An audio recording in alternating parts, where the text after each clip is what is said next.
안녕하세요. 춘천 한마음교회 서원혁입니다. 저는 슬프고 어두웠던 저희 가정을 기쁘고 소망이 넘치는 가정으로 변화시켜주신 하나님의 은혜를 나누려고 합니다. 저희 아버지는 마음에 상처가 있으셨어요. 아버지가 태어난 지 5개월 만에 할아버지께서 집 앞 대추나무에 목을 매달아 자살을 하셨거든요. 그래서 어릴 때부터 애비 없는 자식이라고 서름을 많이 받으셨나 봐요. 아버지는 술과 노름을 즐기셨던 큰아버지 손에 길러지셨는데요. 집이 너무 가난해 학교에 다니지 못하고 어릴 때부터 일을 하셔야 했어요. 공부가 너무 하고 싶어서 친구들에게 몰래 책을 빌려보곤 하셨는데요. 그때마다 큰아버지께서는 책을 찢어 불에 태우시고는 아버지를 몹시 때리셨다고 해요. 한 번은 맷돌을 집어던져 팔을 부러뜨리시기도 하고요. 결국 아버지는 공부를 포기하셔야 했죠. 어머니와 결혼을 하시고 아버지는 탄광에서 일하게 되셨는데요. 힘든 광부 일을 하시면서 육체의 피로를 견디시기가 너무 힘드셨나 봐요. 매일 대병 소주를 드시면서 술에 취해 사셨어요. 그러다가 갱도가 무너지는 사고를 겪게 되면서 보상금을 받아 우리 가족은 서울로 이사를 오게 되었습니다. 하지만 막상 서울로 오니 배움이 없으셨던 아버지께서 하실 수 있는 일은 많지 않았고 이 일 저 일을 손에 잡히는 대로 하셨지만 5 식구를 부양하기에는 턱없이 부족하셨나 봐요. 당장 내일을 걱정해야 하는 어려운 경제 형편, 배우지 못한 것에 대한 좌절과 아무것도 할 수 없다는 무력감, 그리고 이 모든 것이 무책임하게 현실을 도피해버린 할아버지 때문이라는 원망. 아버지께 이 모든 상처를 잊을 수 있게 해주는 유일한 도피처는 술이었어요. 퇴근하여 집에 돌아오시면 매일 저녁 술을 드셨죠. 그리고 술을 드시면 아주 난폭하게 변하셨어요. 괜히 어머니를 의심하고 추궁하셔서 욕을 하고 때리셨고요. 장을 보러 가신 어머니께서 조금 늦는다 싶으시면 분 단위로 시간을 재시면서 어디에서 무엇 하고 왔느냐고 윽박 지르셨어요. 종종 분을 이기지 못해 이성을 잃으실 때면 부엌에 있는 식칼이나 곡괭이, 낫 등을 집어들고 가족들을 찍으려고 하셨고요. 집안 곳곳에는 칼자국, 곡괭이 자국이 숭숭 나 있었습니다. 어린이들은 다 잘못을 하며 크잖아요. 그런데 저희들은 잘못을 하면 옷이 발가벗겨져서 집 밖으로 쫓겨나기도 하고 혁대로 채찍을 맞기도 하고 손을 묶인 채로 문에 매달려 있거나 땅바닥에 머리를 박고 양손은 열중시한 자세로 오래 버티는 벌을 받았어요. 큰아버지의 모습이 가장의 유일한 역할 모델이었던 아버지는 가족들을 누르고 군림하는 것이 가장의 권위를 세우는 일이라고 생각하셨나 봐요. 그래서 아버지께서는 동네 사람이나 친척들을 만나면 저희들을 항상 그 앞에 세우시고는 별것 아닌 일에도 온갖 상스러운 욕을 하시면서 소리를 치셨어요. 그때부터 저는 사람들 앞에서 고개를 잘 들지 못하고 늘 무엇인가를 잘못했다고 하는 죄책감, 불안감에 사로잡히게 되었죠. 매일 계속되는 아버지의 폭언과 폭력, 주사로 인해 어머니의 몸과 마음은 병들어 가셨는데요. 어머니는 스트레스를 주로 일로 푸셨어요. 장정들도 반나절이면 도망간다고 하는 단무지 공장에서 혼자 보통 사람의 3-4배 되는 분량 일을 혼자 해주는 모습을 보고서는 주변에선 다들 미친 사람이라고 수군거렸습니다. 어머니는 지금의 제 나이쯤 불의의 사고로 아직 꽃도 펴보지 못한 20대의 두 외삼촌을 잃으시고 그 충격을 이기지 못해 돌아가신 외할아버지, 외할머니 죽음까지 연이어 겪으시면서 심각한 우울증에 빠지셨어요. 집안일을 하시면서 혼자 누군가와 대화를 하기도 하시고 아이씨 하며 치를 떨며 분을 내기도 하시고 전혀 어머니답지 않은 상스러운 욕을 하기도 하셨습니다. 점점 집 밖을 나가시기 힘들어하셨고 창문 밖에서 웃음소리가 들려오면 자기를 비웃는다고 참을 수 없는 분을 내기도 하시고 사람들이 계단 내려오는 소리를 들으면 일부러 자기를 괴롭히려고 그런다며 잠을 이루지 못하셨어요. 또 아버지를 칼로 찔러 죽이는 상상을 하며 베개 밑에 칼을 숨겨두고 주무시기도 하셨고요. 결국 어머니는 제가 고등학교 1학년 때 뇌출혈로 쓰러지시게 되셨습니다. 이런 가정 환경에서 자라면서 제 마음에는 2가지 생각이 자리 잡게 되었는데요. 그건 아버지가 우리를 언제 죽일까? 그리고 우리 엄마는 언제 자살할까? 하는 생각이었어요. 저는 부모님의 삶을 보면서 이런 게 인생인가? 그러면 왜 살아야 하지? 이건 너무 불공평해. 그렇게 생각하곤 했습니다. 그리고 어머니를 꼭 껴안고 엄마, 그냥 우리 같이 죽자 라고 하거나 아버지 몰래 도망가 버리자 그렇게 말하곤 했습니다. 대학에 갔던 누나는 신입상담과 치료를 받으러 다니고 형은 오랜 시간 방황을 했어요. 늘 마음속으로 누가 우리 가정을 좀 도와줬으면 좋겠다. 누가 우리 엄마를 좀 살려줬으면 좋겠다 하고 생각했지만 저희 가정의 앞날은 캄캄함 그 자체였습니다. 그런 저희 가정에 하나님이 개입하시기 시작하셨어요. 여러분이 딱 보시기에도 제가 좀 똑똑하게 생겼잖아요. 제가 고등학교를 수석으로 졸업했습니다. 그런데 저는 돈 없고 백 없는 사람이 자기 실력으로 성공할 수 있는 길은 군인이 되는 것밖에 없다고 생각했어요. 그래서 육사를 지원했는데 내신 성적만을 갖고 뽑았던 1차 심사에서 덜컥 떨어져 버린 거예요. 저보다 성적이 좋지 않은 친구들도 서울대학교를 갔는데 이런 말도 안 되는 일이 있나 생각을 하면서 몹시 괴로워했습니다. 그리고 많이 긴장한 탓인지 수능시험도 망쳐버렸고요. 공부를 빨리 끝내고 직장을 잡아야 아버지도 돕고 어머니 병간호도 할 테니까 저는 철도전문대학교를 가려고 했어요. 그런데 몇 시간에 걸친 적인성 검사에서 저 혼자 떨어져 버린 거예요. 이건 또 뭐지? 라며 생각을 하는데 아버지가 나중에 전화를 해보니까 다중인격으로 결과가 나왔더라고요. 제가 꼭 합격을 하고 싶어서 솔직하게 검사를 하지 않고 제가 생각하기에 최고로 좋은 답변만을 골라 체크를 했는데 아마 모든 수치가 최고치로 나왔나 봐요. 결국 저는 생각지도 않았던 춘천교육대학교에 입학하게 되었습니다. 이것이 하나님께서 우리 가정을 살리시기 위해 저를 먼저 춘천으로 보내셔서 복음을 듣게 하신 것임을 나중에야 깨닫게 되었어요. 입학 통지서를 받으러 온 날 춘천 한마음교회 다니는 한 선배를 만나게 되었는데요. 그 선배는 저에게 한마음교회에서 운영하는 대학생 기숙사를 소개시켜 주었어요. 경제적인 형편이 어려웠던 저는 신앙생활을 열심히 하겠다는 조건으로 기숙사에 들어가게 되었습니다.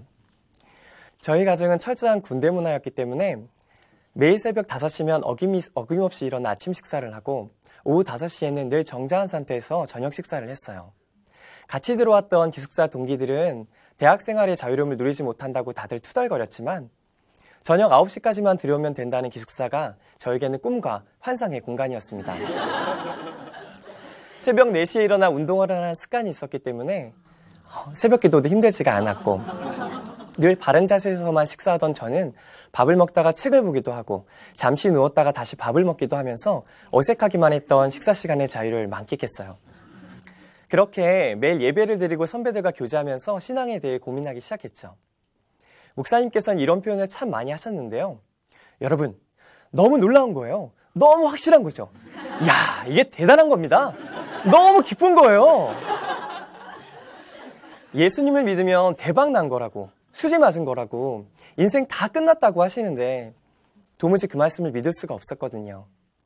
나는 사막 한가운데 있어서 목이 너무 마른데 여기 시원한 물이 있다고 해도 마시지를 못하니까 너무 힘들어지더라고요.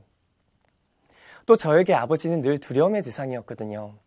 목사님께서 하나님이 내 아버지라고 감격하며 말씀하실 때 저는 아버지인 하나님이 너무 무서운 분이라고 생각했어요. 제 마음에 가득했던 죄책감이 저를 눌러오기 시작하는데 하나님이 지금 당장 저에게 막 소리치고 혼내실 것 같더라고요. 또 저는 하나님이 두꺼운 성경책 하나 툭 던져주고 나서 믿어 라고 하시거나 제가 도저히 풀 수도 없는 수학 문제 하나 내주고 나서 너 이거 못 풀면 지옥이야 이렇게 말씀하신 분인 것처럼 느껴졌거든요. 이렇게 여러 가지 생각들로 힘들 때는 교회를 떠날까 생각하다가도 저를 붙들어주는 것이 하나 있었어요. 그것은 바로 목사님이 갖고 계신 확신이었습니다. 도대체 보이지 않는 하나님이 뭐가 그렇게 확실할까? 무엇이 저분을 저렇게 확신 가운데 있게 할까? 어떻게 어제 말했던 것을 오늘 또 말하고 1년 전에 말했던 것을 오늘 또 말하면서 마치 방금 보고 온 사람처럼 저렇게 기쁘고 확신 있게 말할 수 있을까? 아, 이 질문에 대한 답을 꼭 알고 싶다 하는 마음이 저를 붙들어 주었어요. 목사님께서는 우리가 하나님을 찾아가는 것이 아니라 하나님이 직접 사람이 되셔서 인간의 역사 속으로 찾아오셨다고 하셨어요. 그리고 이 말씀을 들을 때 아, 하나님이 나를 찾아오셨구나 하는 생각이 들면서 두려워했던 마음이 조금씩 녹기 시작했어요. 그리고 아, 그러면 나는 역사 속에 찾아오신 그 하나님을 만나면 되겠구나 하는 생각이 들었어요. 목사님께서는 인간의 역사 속으로 찾아오시는 그 하나님을 우리가 알아볼 수 있도록 구약 성경을 통해 미리 예언해 두셨다고 하셨는데요. 그 예언은 아무도 할 수 없는 일, 오직 하나님만 할 수 있는 일, 인류 역사에 단 한 번도 없었던 바로 죽은 자가 영원히 죽지 않는 몸으로 부활하는 것이라고 하셨습니다. 저는 만일 인류 역사에 부활하시는 분이 있다면 구약 성경에 예언된 것과 같이 그분이 하나님일 거라는 생각이 들었어요. 그리고 예수님이 정말 부활하셨는지 확인하고 싶어졌죠. 그런 저에게 하나님께서는 부활을 목격한 증인들을 보여주셨어요. 죽음이 두려워서 예수님을 모른다 했던 베드로, 예수님의 손과 옆구리에 자기 손가락을 넣어봐야 믿겠다고 했던 도마, 우리 형이 미친 것 같아 라고 생각했던 야고보, 예수님 믿는 사람을 잡아 감옥에 가두고 핍박했던 사울. 그런데 예수님이 십자가에 죽은 지 불과 몇 개월도 지나지 않아 이들의 삶이 순식간에 바뀌어 예수님의 부활을 증거하는 사람들로 변화된 거예요. 도대체 이 사람들에게 무슨 일이 일어난 것일까? 더 놀라웠던 것은 이들이 자기 목숨을 버리면서까지 예수님의 부활을 전했던 것이었어요. 이것이 성경이 아닌 다른 역사책에도 기록되어 있더라고요. 제가 제자들에게 질문을 해보았어요. 왜 당신들은 그렇게 어리석습니까? 죽은 사람이 어떻게 다시 살아납니까? 그건 초등학생이 들어도 웃고 지나갈 이야기잖아요. 왜 그런 헛된 일에 사랑하는 가족도 돈도 명예도 다 버리고 가장 소중한 자기 목숨까지 바친 겁니까? 제자들은 사도행전을 통해서 그 이유를 제게 말하고 있었어요. 우리는 보고 들은 것을 말하지 않을 수 없습니다. 우리는 부활하신 예수님의 목격자들입니다. 이것을 보면서 제자들이 자기 목숨을 버리면서까지 예수님의 부활을 전했던 단 하나의 이유는 그들이 직접 보았고 들었기 때문이란 사실을 알게 되었습니다. 이번엔 저에게 질문을 해보았어요. 너는 스스로 가장 소중하다고 생각하는 사실을 전하기 위해서 가족과 돈과 명예와 내 목숨까지 버릴 수 있나? 즉시 결론이 나왔어요. 아니. 그 순간 예수님은 정말로 부활하셨고 이들에게 나타나셨다는 것을 확신하게 되었습니다. 예수님의 부활은 실제 일어난 역사적 사건이었어요. 그리고 이 부활의 목격자들 기록한 성경 말씀을 통해서 저도 부활하신 예수님 앞에 서게 되었습니다. 예수님은 나의 주인이셨고 나의 하나님이셨어요. 부활하신 예수님을 통해서 모든 것이 풀어졌어요. 모든 것이 이해가 되어졌습니다. 왜 우리 가정이 그렇게 힘들었는지, 우리 아버지가 왜 그렇게 수고하고 무거운 짐을 지고 사셨는지, 그것은 우리 가정의 주인이 예수님이 아니었기 때문이었습니다. 저는 아버지를 마음 중심에서 용서하게 되었고 마음 중심으로 사랑하게 되었어요. 늘 술에 취해 난 아버지가 없다고, 아버지를 불러보지도 못했다고 슬피 우시던 아버지의 심정에 들어가 내가 아버지가 되어 하나님께 부르짖게 되었습니다. 하나님, 아버지가 계시다는 것을 알게 해주십시오. 한 번만 아버지 품에 안기게 해주십시오. 그 어깨에서 수고하고 무거운 짐을 벗겨주십시오. 하고 기도하게 되었어요. 앞이 보이지 않아 캄캄했던 저희 가정에 빛이 비추기 시작했습니다. 예수님을 믿고 나니 가장 먼저 떠올랐던 것은 불쌍한 우리 엄마였어요. 이 땅에 사실 때 평생 고생만 하고 아프셨는데 죽어서 지옥에 간다면 그 슬픔을 제가 어떻게 감당하겠어요. 매일 새벽 하나님, 답이 없는 우리 가정을 좀 살려주세요 하고 울면서 틈나는 대로 집에 갈 때면 엄마, 예수님이 부활하셔서 우리의 주인이 되셨어요. 엄마의 그 아픈 눈물을 천국에 가면 우리 예수님이 다 닦아주세요. 그 나라에는 슬픔이 없어요 하고 말씀드렸어요. 대학교를 졸업하고 장교로 군대를 갔는데요. 참 어려운 청년들이 많더라고요. 계속되는 야근 속에서도 저는 매일 병사들의 숙소에 찾아가 복음을 증거했습니다. 그리고 그때마다 하나님, 지금 저는 어머니께 갈 수가 없습니다. 하나님께서 원하시는 이 영혼들에게 다 복음을 전할 테니까 하나님께서 저희 어머니를 놓지 말아주세요 하고 강청하는 기도를 드렸어요. 그렇게 어머니를 위해 기도한 지 7년째 되는 해에 어머니와 누나가 멀리 충주에서 저희 교회로 예배를 드리러 오셨습니다. 그리고 그 첫 예배 시간에 부활하신 주님께서 어머니와 누나를 만나주셨어요. 어머니는 스스로 시력이 안 좋아지셔서 돋보기를 써도 글씨가 잘 보이지 않았고 조금만 글을 읽으면 머리가 깨질 듯이 아파서 무엇을 잘 읽으실 수도 없었거든요. 그런데 어머니는 예수님을 믿고 나서 점점 변해가셨어요. 오녀가 이상하게 말씀이 너무 달아 하시면서 며칠 밤낮을 새시며 성경을 읽다가 몸살이 나기도 하셨고요.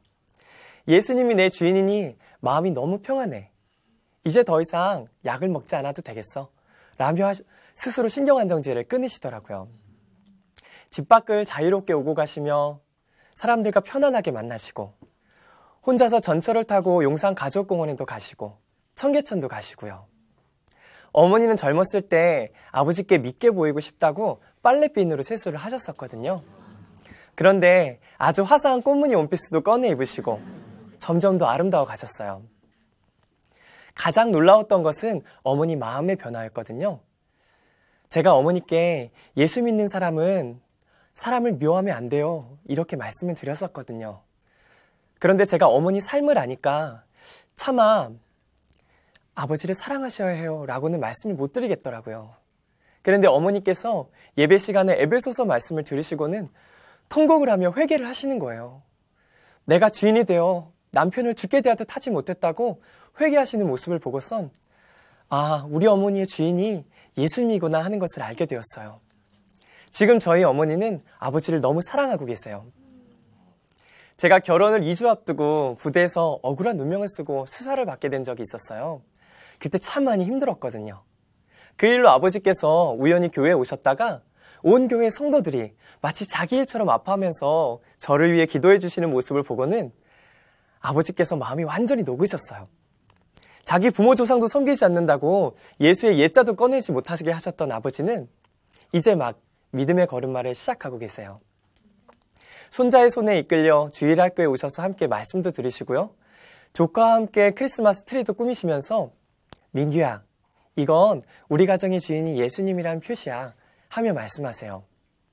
이제 저희 가정은 아버지께서 손수 키우신 배추로 온 가족이 함께 모여 김장을 하고 추석이나 설 명절에는 함께 모여 예배를 드립니다.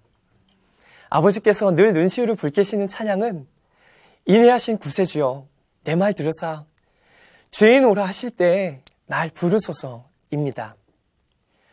많은 심리상담과 치료를 받았지만 마음의 상처로부터 헤어나오지 못했던 누나는 부활하신 주님을 만나 상처와 분노로부터 자유롭게 되었어요.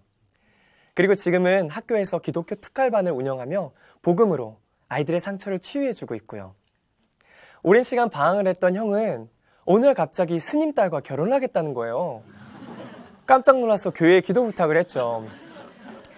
그리고 얼마 후 형은 하나님께서 예비해 놓으신 짝, 교회 전도사로 일하시는 천사 같은 지금의 형수님과 결혼하셔서 두 아들을 낳아 너무 유쾌하고 행복한 가정을 이루며 살고 있어요. 흔히 세상에서는 불행한 가정에서 자라난 자녀들이 정상적인 가정을 이루며 살기 어렵다고 하잖아요. 그러나 예수님이 우리의 주인이 되시면 가정의 불행은 끊어지는 것을 믿습니다. 저는 지금 세상에서 가장 따뜻하고 사랑이 가득한 가정을 이루며 살고 있어요. 부활하신 예수님을 통해서 사랑을 어떻게 하는 건지 배웠거든요. 저처럼 가정의 어려움으로 힘들어하고 계시는 분이 있으시다면 부활하신 예수님을 만나 예수님이 주인 되시는 가정에 축복을 누리시기 바랍니다.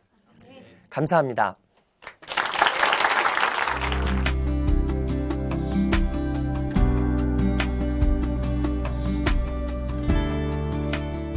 안녕하세요. 춘천 한마음교회 서원경입니다. 저는 낮은 자존감과 죄책감을 극복하기 위해 독서와 심리상담에서 해결책을 찾아보았습니다. 하지만 더욱 심해지는 우울증에서 헤어나오지 못하다가 부활하신 예수님을 만나 나 자신과 다른 사람을 바르게 사랑하게 된 은혜를 나누려고 합니다.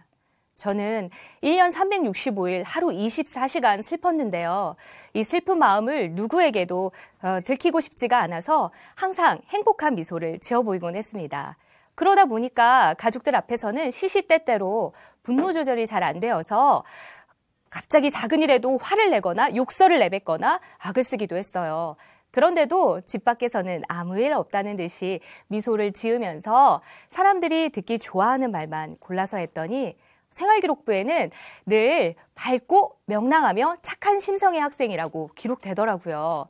지금 생각해보면 어린 시절 저는 낮은 자존감과 죄책감에 눌려 이미 우울증을 앓고 있었던 것 같습니다. 저희 아버지는 애비 없는 자식이라고 손가락질 받고 서름을 받고 자라셔서 사람들에 대한 분노와 열등감이 있으셨어요. 그런데 그 마음을 풀 길이 없으셨던 아버지는 술을 드시고 식구들에게 분을 내시거나 아버지의 권위에 복종시키며 당신의 존재감을 확인하셨던 것 같아요. 아버지는 저녁마다 소주를 드시면서 저희 삼남매를 훈육하셨는데요. 아버지가 너희 때문에 기분 나빠서 안 되겠어. 한잔 해야지. 술 갖고 와. 하시면 그날은 온 식구가 밤새도록 무릎 꿇고서 아버지의 훈계를 듣거나 매를 맞아야 했습니다. 사소한 일에도 트집을 잡고 분을 내시는 아버지께 엄마가 선은 이렇고 후는 이렇다고 설명을 하려치면 아버지는 말대꾸한다면서 엄마도 때리셨어요. 저는 내가 잘못해서 아버지가 술을 드신다는 죄책감에 또 아버지가 엄마를 때리는데도 맞을까 봐 무서워서 말려주지 못했다는 죄책감에 시달리며 제 자신을 혐오스러워했어요. 분을 내는 아버지를 진정시키는 방법은 아버지 분이 풀릴 때까지 참고 버티거나 있는 잘못 없는 잘못 다 짜내서 잘못했어요 아버지 용서해 주세요 빌고 또 비는 방법밖에는 없었어요. 아버지 마음에 흡족하게 잘못을 반성하면 저희는 해방이 되어 잠을 잘 수가 있었어요. 저는 어떻게 하면 오늘 저녁도 무사히 넘어갈까 늘 마음을 졸였습니다. 마음속으로는 아버지를 미워하면서도 겉으로는 웃으며 아버지의 비위를 맞추려고 늘 애쓰다 보니까 스트레스가 심했어요. 그래서 위험이나 십이장교양을 늘 달고 살았습니다.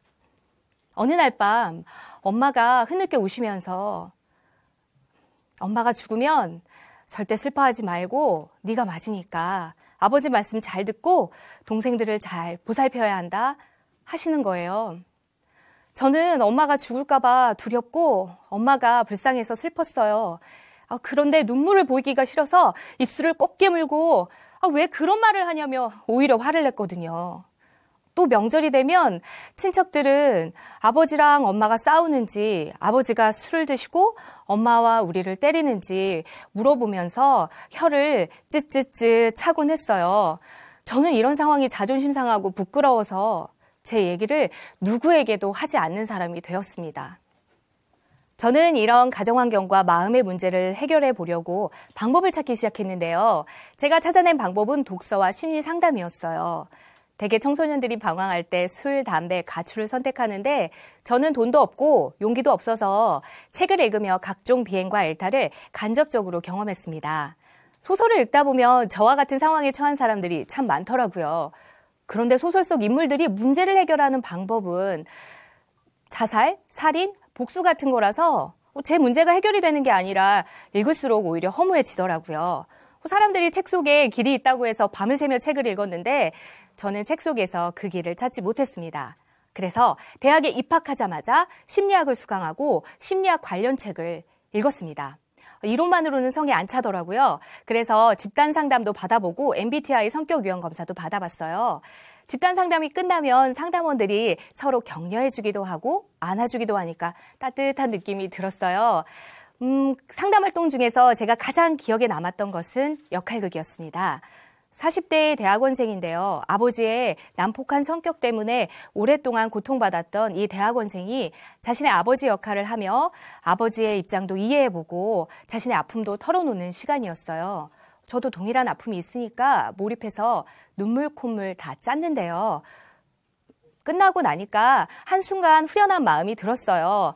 하지만 잠깐뿐이었어요. 서로 얼굴 쳐다보기도 민망하고 저 사람이 나를 어떻게 생각할까 하는 두려움이 밀려오더라고요. 또 지속적으로 개인 상담을 받았던 친구가 있었는데 이 친구가 잠깐 좋아졌는가 싶으면 곧 원래 상태로 돌아가는 거예요. 결국 상담도 제 문제에 대한 근원적인 해결책이 되지는 못했습니다. 독서와 상담이 제 문제에 대한 해결책이 되지 못한다는 것을 깨달았을 때 문득 하나님 생각이 났어요. 같은 과 선배 언니가 교회 가자고 하나님이 너를 사랑하신다고 저를 귀찮게 따라다녀서 한번 가주려고 했는데 그만 감기 몸살에 걸려서 못 가게 됐거든요. 아파서 기숙사에 누워 있었는데 선배 언니가 먹을 것과 약을 사다 주는 거예요. 아버지께서 예수쟁이들을 싫어하셨기 때문에 저는 언니에게 절대 넘어가지 않으리라 다짐했었는데 그만 먹을 것까지 갖다 주니까 내가 그래 귀찮다, 너 정말 귀찮다, 내가 해준다, 해줘 이러면서 예수님을 영접했었거든요. 하나님이란 분이 눈에 보이지는 않았지만 저를 사랑하신다고 하니까 크게 손해볼 게 없다는 생각이 들어서 신앙생활에 호기심이 생겼습니다. 하나님 하고 부르면 우울한 제 자신이 거룩해지는 것 같아서 참 좋았어요. 하나님이 나를 사랑하신다 이 한마디에 꽂혀서 새벽기도, 중고등부 교사, 성가대를 했습니다. 자비량으로 태국 단기 선교를 다녀왔고 전도도 하고 성경 모임을 통해서 양육도 했어요. 굉장히 수줍은 성격이면서도 노방전도, 노방찬양도 했고요. 이렇게 신앙생활을 하는 제가 거룩하고 깨끗해지는 것 같으니까 저는 모처럼 기뻤거든요. 그래서 용기를 내서 아버지께 전도 편지를 썼어요. 하나님께서 아버지를 사랑하신다고, 언제나 기다리신다고. 그런데 아버지는 편지를 받고서 뭐야, 하나님이 나를 기다린다면 천국에서 기다린다는 거니까 지금 나보고 죽으라는 거냐? 하셨어요. 또 둘째 동생에게 예수님 영접하라고 했더니 싫은데? 누나가 하나님 믿는다면서 하나도 안 변했는데 내가 왜 믿어? 누나 때문에 영접하기 싫어. 하는 거예요. 저는 입술로만 예수님을 믿는다고 했지 전혀 변화되지 않았기 때문에 더 이상 전도할 용기가 나지 않더라고요. 졸업을 앞두고 임용시험에 대한 두려움이 밀려오니까 도서관에 앉아서 공부하는 친구들이 저보다 더 대단해 보였어요. 떨어지면 어떻게 하나 하는 불안감이 드니까 신앙생활에 대부분의 시간을 투자했던 것이 후회됐습니다. 하나님은 눈에 보이지가 않는데 임용시험은 눈에 보이잖아요. 결혼, 직장 같은 것이 더 중요해 보이니까 제 신앙생활에 대한 열심은 점점 식어갔어요. 핑계는 교회와 예수님을 싫어하시던 아버지께 순종해야 가정에 평화가 온다는 거였죠. 그래서 대학 졸업과 동시에 짧은 신앙생활을 청산했습니다. 사회 나가면 대학 때 뜨거웠던 믿음도 다 아름다운 추억이 되는 거지 뭐. 그래도 내가 하나님을 안 믿는 건 아니잖아? 하면서 위안 삼고는 했어요. 그런데 아들을 출산하고 나서 건강이 회복되지 않으니까 산후 우울증이 찾아왔어요. 몸이 건강할 때는 우울해도 감정을 억누르면서 미소 지을 수가 있었는데 건강이 나빠지니까 산후 우울증은 이겨내기가 힘들었어요. 밤마다 잠 못 들면서 내가 이대로 죽으면 우리 아들을 누구에게 맡기지? 쓸데없는 걱정으로 살이 점점 빠지기 시작했어요. 아기가 배고프다고 울어도 수유도 안 하고 멍하니 누워서 눈물만 줄줄 흘리면서 반쯤 정신 나간 사람처럼 살았어요. 그러다가 춘천 한마음교회에 다니던 막내 동생에게 다시 복음을 듣게 됐어요. 처음 동생들에게 먼저 전도를 한 건 저였는데요. 동생을 통해 다시 복음을 듣게 된 거예요. 처음 동생이 예수님께서 부활하셨다는 말씀을 했을 때는 그거 나도 아는데 생각했어요. 그래서 동생이 예수님께서 성경대로 부활하셔서 우리의 주인이 되어주셨다고 하는데도 늘 하던 대로 겉으로는 웃으면서 들은 척을 하고 마음속으로는 당시 저를 힘들게 하던 문제거리와 그 해결책에 대해서만 생각하고 있었어요. 하지만 동생은 제가 듣든지 안 듣든지 계속해서 누나, 예수님이 부활하셔서 지금도 살아계셔. 예수님의 부활로 모든 사람에게 믿을 만한 증거를 주셨는데도 믿지 않는 것이 죄야. 이 죄를 회개하고 예수님을 마음의 주인으로 믿어야 해. 예수님이 누나의 주인이셔 하는 거예요. 처음에는 복음을 전하는 동생의 모습이 강한 확신과 기쁨에 가득 차 있어서 놀랐고요. 또 자꾸 듣다 보니까 부활하신 분이 나의 주인이라는 말씀에 또 한 번 놀라서 제 작은 가슴에 큰 지진이 일어나는 것 같았어요. 뭔가 나를 간섭하고 구속할 것 같은 답답한 느낌이 들어서 주인이란 말을 참 싫어했었거든요. 그런데 그날은 예수님을 영접할 때 보았던 마음의 보좌 그림이 생각나는 거예요. 한쪽은 마음의 보좌에 자기가 앉아있고 예수님은 바닥에 내려와 계시고요. 다른 한쪽은 마음의 보좌에 예수님이 앉아 계시고 나는 바닥에 내려와 있는 그림인데요.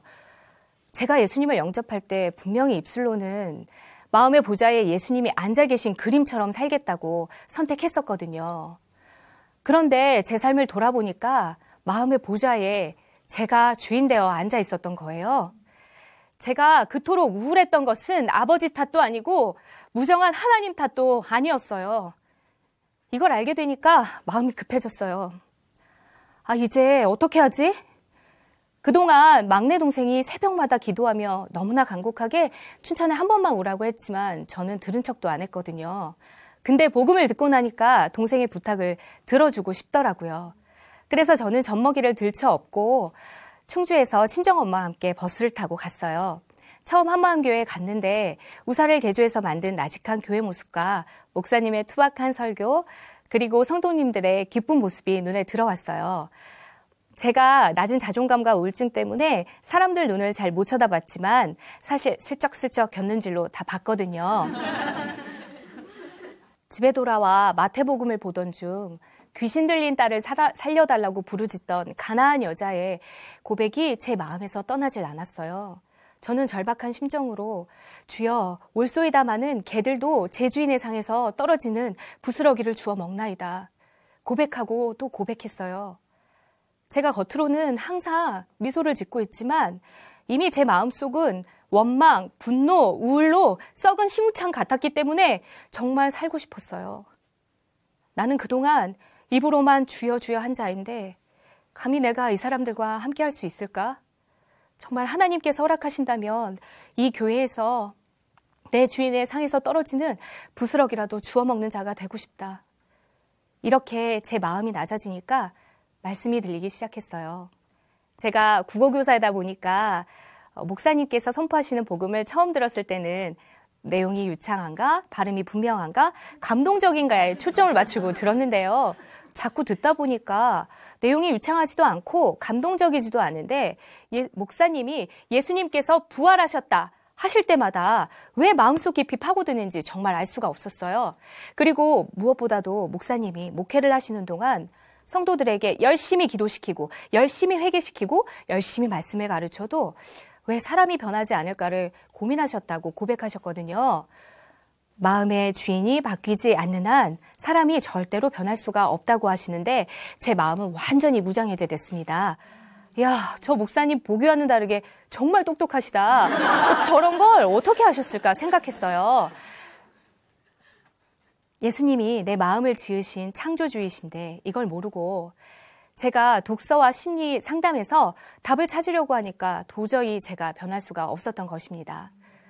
그래서 저는 예수님을 믿지 않고 제 마음대로 살았던 죄를 회개했습니다. 이 지옥 갈 죄를 십자가에서 흘려주신 전능자의 피로 흰 눈보다 더 희게 씻을 수 있다는 너무나 기쁜 소식 앞에 무엇을 더 망설이겠어요. 저는 이제 더 이상 행복한 척, 기쁜 척, 겉을 꾸미지 않아도 됩니다. 생명의 근원인 이 마음을 예수님의 보혈로 깨끗이 씻을 수 있으니까요. 새벽 기도를 하는데 6살 때 아버지께 살점이 떨어지도록 맞고 벌거벗긴 채로 쫓겨났던 기억이 나서 대성통곡을 했어요. 저는 하나님께 하나님, 저를 사랑하신다면서요. 그런데 그때 제가 너무 무섭고 부끄러울 때 하나님은 어디 계셨어요? 이렇게 따져 물었거든요. 하나님께서는 너무나 선명하게 십자가에서 피 흘리시는 예수님의 모습을 보여주셨어요. 눈을 감고 있었는데도 영화처럼 선명하게 채찍에 맞고 못이 박혀 피범벅이 되신 벌거벗은 예수님의 모습이 보였어요. 그리고 마음속에서 이런 소리가 들렸어요. 원경아, 나도 너처럼 매를 맞았단다. 나도 너처럼 벌거벗었단다. 예수님께서 이미 내 마음을, 내 수치를 다 하신다고 생각하니까 그동안 한 맺혔던 마음이 확 풀어졌어요. 마음을 치료할 수 있는 것은 오직 예수님 뿐이시더라고요. 저는 이제 더 이상 다른 사람의 기분을 살피고 다른 사람의 만족을 위해서 웃지 않고 정말로 기뻐서 웃습니다. 겉과 속이 같은 사람이 되었고 내면의 모든 상처가 끝이 나고 건강한 새 사람이 되었습니다. 사람이 변한다고 해도 정말 뼛속까지 변해야 가족들이 인정해 줄 수가 있잖아요. 변화되지 않는 누나 모습 때문에 하나님을 믿지 못하겠다던 둘째 동생이 지금은 누나가 하나님 말씀이 진리라고 믿으니까 사람들 말에 좌지우지 되지 않고 중심이 딱 서 있다고 칭찬해 줍니다. 또 옳게도 제가 말씀으로 아이들과 교제해주면 아이들이 잘 받아들인다고 해요. 4살짜리 조카가 밤이 되면 무서워해서요. 제가 너의 주인이신 예수님이 이 밤도 만드신 거라고 말해준 적이 있었거든요. 조카가 이걸 기억하고 엄마, 깜깜한 밤은 하나님이 우리를 무섭게 하신 게 아니라 코 자라고 만드신 거야 한다는 거예요. 네. 다른 엄마들은 역할극을 한다든지 요정이 나타난다든지 하는데 4살짜리 아이가 저와 이야기한 것을 기억하고 두려움이 떠나갔다고 올케가 기뻐했어요. 저희 주인이 바뀌니까 어린아이와 나눈 짧은 대화에도 성령님께서 역사하셨습니다. 그리고 무엇보다도 아버지와의 관계가 회복이 되었어요. 전에는 마음속으로 아버지를 미워했었거든요.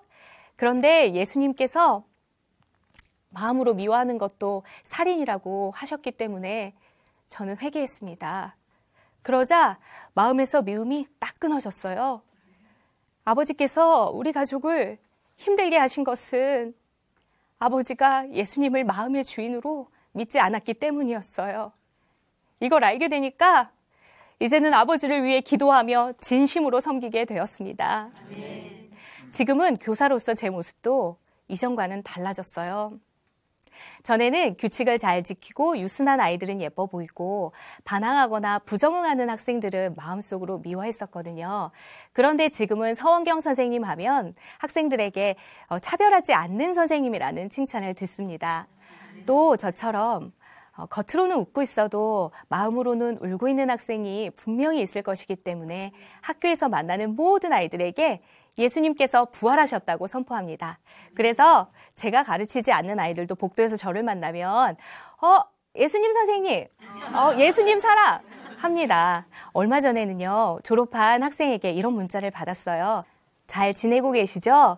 선생님, 지금에서야 말씀드리지만 선생님은 진심으로 제게 다가와 주시고 제 얘기를 들어주셨던 제 중학교 시절의 최고의 선생님이셨어요. 이런 문자를 받고 칭찬을 받으니까 너무 감사하고 기뻤어요. 또 생활 지도를 할 때에도 문제를 일으키는 학생들을 위해서 기도하며 복음을 전합니다. 몇 달째 가출을 해서 실종 신고까지 되었던 한 학생이 있었어요. 그 무렵 납치, 장기 매매와 관련된 뉴스가 연일 보도되고 있었기 때문에 저는 하나님께 하나님 아버지, 이 아이를 위해서 기도하지 못했던 것을 회개합니다. 이 아이가 어디서 무엇을 하고 있더라도 꼭 살려만 주세요. 살려주시면 제가 꼭 복음을 전하겠습니다. 이렇게 기도했어요. 하나님께서는 제 기도를 들으셨습니다. 얼마 뒤 이 학생이 돌아와서요, 학부모님과 함께 복음을 들었고요. 학교에 오기를 너무나 싫어하면서도 졸업하겠다는 저와의 약속을 지키기 위해 열심히 출석하고 고등학교에도 합격했습니다. 또 아이들이 담배를 피거나 물건을 훔쳐도 저런 나쁜 놈 하면서 낙인 찍지 않고 복음을 전합니다. 하나님께서 보시기에는 그 아이들도 다 사랑하는 자녀이고 잃어버린 양이기 때문입니다. 우울증으로 죽은 것과 다름없던 제가 다시 일어설 수 있었던 것은 오직 예수님의 부활 때문이었습니다. 역사 속에 너무나 확실하게 예수님께서 부활하셨다는 사건을 기록해 놓으셨기 때문에 오늘 내 감정, 내 느낌이 흔들릴지라도 하나님의 존재가 흔들릴 수는 없었어요. 저는 독서와 심리상담을 아무리 해보아도 변하지 않았지만 복음으로 내면의 모든 상처가 끝이 나고 건강한 새 사람이 되었습니다. 저를 살린 이 복음을 있는 곳에서 충성을 다해서 전하겠습니다. 감사합니다.